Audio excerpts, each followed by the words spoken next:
professional performance tonight. What were your thoughts on the game? Yeah, if you'd have asked me the ideal scenario, we get through, players get minutes and get the right minutes that people come in from injury.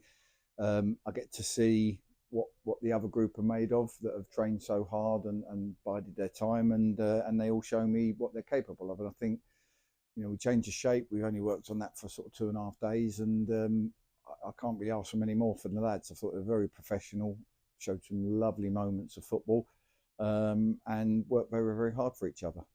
And we spoke about your striker in Effiong after New Year's Day. You had two strikers today who contributed in Lewis Walker and Tom Leahy. Both of them getting valuable minutes the first time they've had starts under you. What did you make of both of them and their link up particularly? Yeah, they obviously one scored, assisted each the first two goals. Great ball from Walks for Tom's goal and vice versa. So that's what you want from your strikers, that link play. And I thought Innie come on and was very dangerous. But yeah, all over the pitch, there's certain patterns and movements that work with certain shapes, and we've tried to implement that. And the lads have had to take on a lot of information from me, and they applied it well. I couldn't really have asked for, and they had to stand up to a big, strong, physical team who were good, and I thought they did that as well. So I was really pleased with them. And there were a lot of hungry performances tonight, players who looked like they wanted to get back into that starting 11. What do you make of the idea that you've now got a lot more players competing for that starting 11 spot? Yeah, well, I thought I had it anyway, but it's a little bit sort of unfair on this group who played tonight, because I kind of came in with my own idea that I wanted a. I didn't know what team I was going to pick on the first game, but I knew that I was going to, if the results permitted, I was going to stick with the same team for a few games just to give them a bit of consistency. And they've had to bide their time because of that, because of my decision that I kind of knew I was going to make, and they have, and they've trained exceptionally well.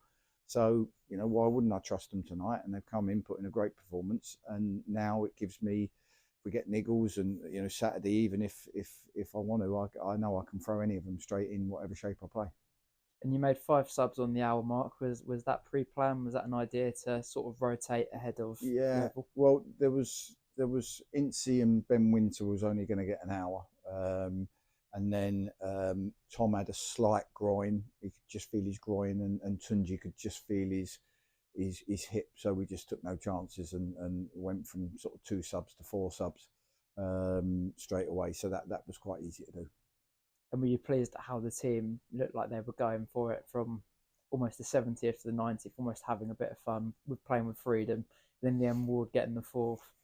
Were you pleased that the lads really showed their class against the team that were tiring? Yeah, but even then, I think I shouted out to Dale at some point. We was keeping the ball quite nice, but I was saying keep showing the intent, keep going for, trying to score, trying to make things happen. So I thought we did that quite well. I thought it was a very professional performance, and hopefully they get confidence, because I'm giving them all these different ideas, all these different ways of doing things, and if we keep losing, they might look at me and say, well, you're telling us to do this and it's not working. So from my point of view, it's great that they can almost see it working, and it gives them belief in what I'm trying to do.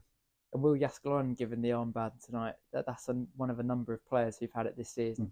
Is it important to have those leadership qualities and keep developing them? Yeah, to be honest with you, obviously Dale's a very good captain, and I looked at the squad and I just thought, Will's been in, he's been a mainstay, he's been excellent this season, just won Player of the Month. So I just thought I'd give it to him, help him with his communication, help him, put his shoulders back and believe in himself. So yeah, it's good to have. But like I say, the armband's the armband, and it's one thing. I thought there was a group of players all fighting for each other, working hard for each other, and every time we lost the ball, everyone sprinted to get back in, and that's what we need. We need that sort of leadership throughout the group. And one thing I can say about this group, win, lose or draw, they're an incredibly hard-working group, and the culture and the environment at the training ground on a daily basis is very good. The boys want to do well. Mine and Simon's job's to try and help them to do well. And you spoke about the change of style today. How important is it that you have players who can adapt to that change of style, even if, as you say, it's only been a couple of training sessions? Yeah, change of shape, you mean more than style. The style stays the same with us trying to play, but we played with 2 up today, and 4-4-2, which is what we played, can be a very straight line formation. Sometimes it's a bit old fashioned. I've sort of trying to create ways of helping it to be an expansive footballing system. And I thought they showed that at times today with some of their interchange and their play. So, like I say, they need credit, the boys. I've thrown a lot of them for this system in 2.5 days, and they've taken it on and put that on out there, which was a lot of the stuff we've worked on. And moving on, it's a trip to Yeovil on Saturday. A side who are doing well after being promoted in this division. Another tough test, but you've got loads of players there who'll be fighting for those starting places. Yeah, we're in a good place confidence-wise and momentum, but Coops has done a great job at Yeovil, and it's always a really tough place to go and get results. So, you know, we're enjoying the fact that we've won games and we're scoring goals, which hopefully gives us confidence. But you know, we're not stupid. Football doesn't go in a straight line. We're going to have a poor performance maybe along the way, or we're going to have a difficult game, or maybe we'll lose a game, and it's just how we handle that as a group that sort of allows us to bounce back and go again, and that's important. So let's sort of kind of enjoy the confidence we've got, but expect tough games every single week and be ready for them. Perfect. Cheers, Neil. Cheers.